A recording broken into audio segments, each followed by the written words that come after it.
বৃহস্পতি কটা পর্যন্ত খোলা থাকে?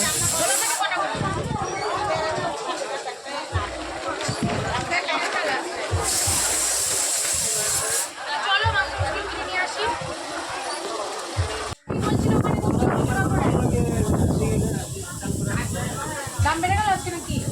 দাম কমেছে বলছি 60 টাকা দিয়ে দাও আমাদের 1 কিলো দিয়ে দাও। লেগ পিস দেবে?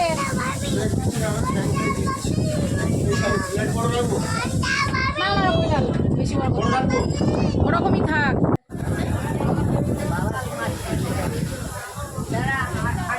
চলো। আচ্ছা এই মাংস থাকলে না চাল আর আলু দিয়ে যাচ্ছে। আর কি ভাত নিয়ে যাওয়ার সময় টাকাটা দিতে হবে না, আগে দিয়ে যাবে?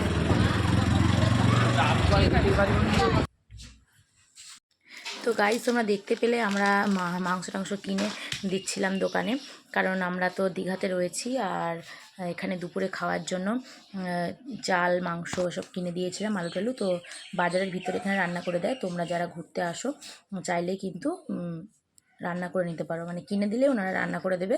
1 কিলো চিকেনের জন্য 100 টাকা আর 1 কিলো চালের জন্য মানে ভাত রান্না করে দেবে 50 টাকা। তো এখন নিতে এসেছিলাম, সকালে কিনে দিয়ে গেছিলাম, যখন মন্দারমণি থেকে ফিরে এলাম তারপর কিনে দিয়ে গেছিলাম। আর এখন রান্না হয়ে গেছে, 2 ঘন্টা পরে আসতে বলেছিল, তো এখন পুরো কমপ্লিট। আর আমরা কিন্তু 4 জন ছিলাম, মানে আমার ছেলেকে নিয়ে। তো আমাদের পুরো দুবারের খাবার হয়ে গেছিলো, যেটা দোকানে খেতে গেলে হোটেলে খেতে গেলে কিন্তু এর থেকে দামটা বেশি পড়ে যেত। তবে একদম বাড়ির মতো রান্না না, কিন্তু যেমন রান্না করে দিয়েছিল তুমি ভালোভাবে খেতে পারবে, মানে কি বলবো, চলে যাওয়ার মতো। তো এখন আমাদের তো কমপ্লিট হয়ে গেছিলো, এখন এটা নিয়ে চলে যাব। আর এরপর তো গিয়ে আমরা যাব আবার সমুদ্রে যাব। একবারে পুরো রেডি হয়ে এসেছি, আর এখানে এত গরম ছিল যার কারণে আমি গামছা জড়িয়েছি, কারণ রোদ্দুর তো প্রচণ্ড রোদ্দুর ছিল।